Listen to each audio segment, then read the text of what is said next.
Orang Spanyol tuh memaksa orang-orang Belanda untuk masuk ke Katoliknya Roma. Nah, William ngerasa pangeran Jerman tuh udah nggak diperlukan lagi lah.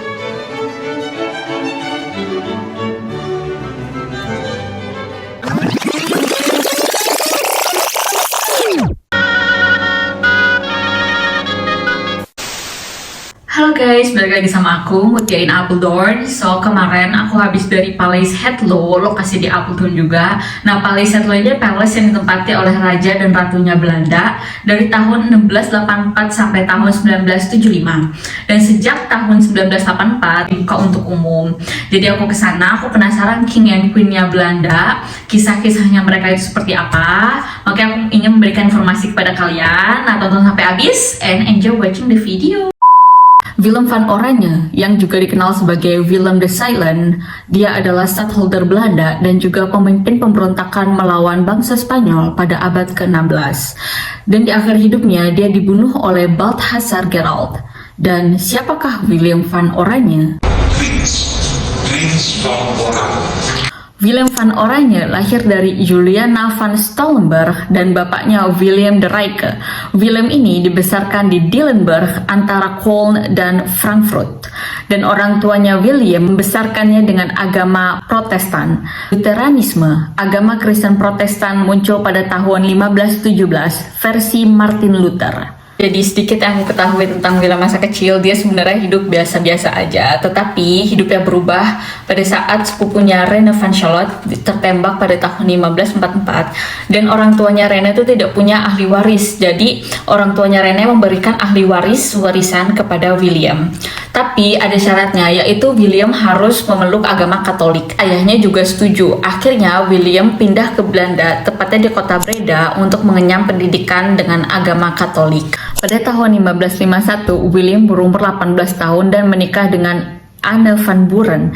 Berkat dia menikah dengan Anne van Buren, status dia menjadi bangsawan dan menjadi Prince of Orange. Dan juga prestige-nya dia itu menjadi lebih tinggi. Nah guys, asal kalian tahu, Spanyol menjajah bangsa Belanda dan Spanyol tuh gak suka sama orang Belanda yang memeluk agama Kristen Protestan. Maka dari itu, orang Spanyol tuh memaksa orang-orang Belanda untuk masuk ke Katoliknya Roma. Dan juga bahkan siapapun yang bukan agama Katolik Roma atau berpura-pura akan disiksa sampai mati atau dibakar di depan umum, tepatnya di tiang pancang. Dan pada tahun 1558 William dilanda masalah pribadi. Istrinya Anne van Buren meninggal dunia di tepat usia 25 tahun dan mereka sebenarnya dikaruniai 3 anak. Dan 3 tahun berikutnya, William menikah lagi dengan Anne van Saxen. Pernikahan mereka itu cuma murni pernikahan politik. Van Saxen berada di bawah pengawasan 2 raja Jerman yang kuat. Karena William berharap raja Jerman ini akan membantu William. Tapi guys, pernikahan William dan Anna Saxen ini tidak berjalan dengan mulus karena Anna pergi ke Köln bersama selingkuhannya. Padahal mereka juga memiliki anak yang bernama Maurice of Orange. Dan pada saat itu William mengajukan gugatan cerai. Sementara itu William berada di Dillenburg karena merasa di Belanda itu udah nggak aman lagi. Dan dari Dillenburg dia mencoba membangun pasukan untuk melawan bangsa Spanyol. Ia mendapat bantuan dari keempat saudara laki-lakinya, yaitu Jan, Lodewijk, Adolf, dan Hendrik. Tapi guys, upaya pertama untuk menginvasi Belanda itu gagal karena saudara Adolf juga terbunuh pada tahun 1568 di pertempuran Heerlen di North Holland. Pada tahun 1572, William mencoba lagi dan dia menerima dukungan dari berbagai Huguenot Prancis. Tetapi kebanyakan dari Huguenot Prancis ini dibunuh pada tanggal 24 Agustus pada bertepatan malam Bartholomeus. Karena dukungan tak kunjung datang juga, akhirnya William harus mundur lagi. Kali ini dia melarikan ke Belanda, tempat para tentara berhasil bertahan. Ya, si William ini, tapi si William ini juga tidak menyerah. Akhirnya pada tahun 1574, William sakit parah. Tepat pada saat itu, gubernur baru dari Spanyol telah mengepung Leiden.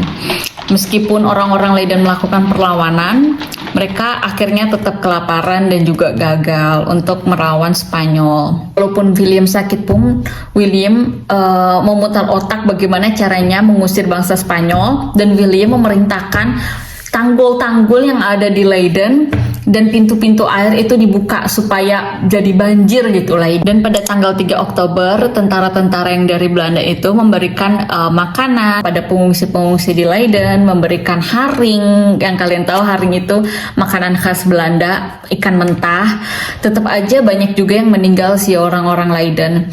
Tapi guys, atas kepahlawanan mereka, orang-orang Leiden dihadiahi universitas yang kita sebut University Leiden. Nah, akhirnya William sembuh dan menikah lagi dengan istri ketiganya, Charlotte de Bourbon, pada tahun 1575. Charlotte de Bourbon ini orang Prancis. William van Oranje mencoba memperkuat ikatan dengan Prancis karena William ngerasa pangeran Jerman tuh udah nggak diperlukan lagi lah, makanya dia butuh bantuan dari Prancis. Ini cukup bahagia, mereka dikaruniai 6 anak juga, dan William juga merawat anak-anaknya di pernikahan terdahulu. Dan setelah kemenangan atas pertempuran Spanyol di Leiden, akhirnya mereka ya bahagia guys, ya kan, kemerdekaan gitu tumbuh. Dan pada tahun 1576 seluruh wilayah Belanda bergabung menjadi satu, karena sebelumnya tuh North sama South itu berbeda gitu, visi dan misi yang berbeda gitu. Tapi pada saat 1576 akhirnya mereka tergabung, dan juga kebebasan beragama, bebas mau Protestan atau Katolik. Dan bangsa Belanda pun menganggap bahwa William van Oranje ini sangat berjasa gitu loh. Seiring berjalannya waktu, William van Oranje tidak berhasil menjaga persatuan antara utara dan selatan, terutama dalam bidang agama, karena perbedaannya tuh terlalu besar. Dan pada tahun 1579, Provinsi Selatan menyimpulkan bahwa mereka ingin hidup damai bersama orang-orang Spanyol. Dan akhirnya Persatuan Utrecht kemudian dibentuk, di mana wilayah utara dan kota-kota besar di Brabant dan Flanders setuju untuk melawan penguasa Spanyol. Atas keberhasilannya William van Oranje ini untuk menyatukan Belanda Utara dan Belanda Selatan, dan yang diangkat adalah William van Oranje. Kemerdekaan Belanda diproklamasikan pada tahun 1581. Pada saat kemerdekaannya Belanda pada tahun 1581, satu tahun berikutnya 1582, William terluka dalam serangan di Antwerp. Dan Charlotte merawatnya sampai Charlotte juga sakit dan sampai meninggal karena lebih fokus merawat William. Setelah kematian Charlotte, William menikah lagi dengan istri keempatnya, yaitu Louis de Coligny. Dan Louis melahirkan seorang putra yang bernama Frederik Hendrik, dan Frederik ini menjadi stadholdernya Belanda. U wilt mij wel verontschuldigen, burgemeester. Ik hoop spoedig terug te zijn.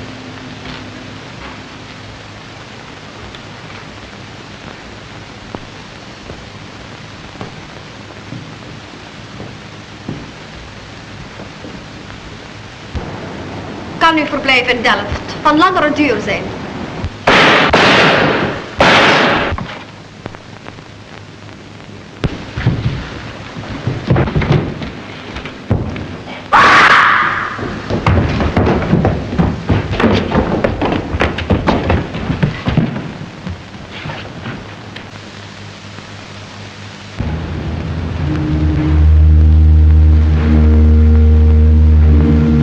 William van Oranje dimakamkan di ruang bawah tanah kerajaan di Nieuwkerk di Delft. Guys, aku nemuin fakta lain, katanya tuh William van Oranje meninggal dalam keadaan muslim.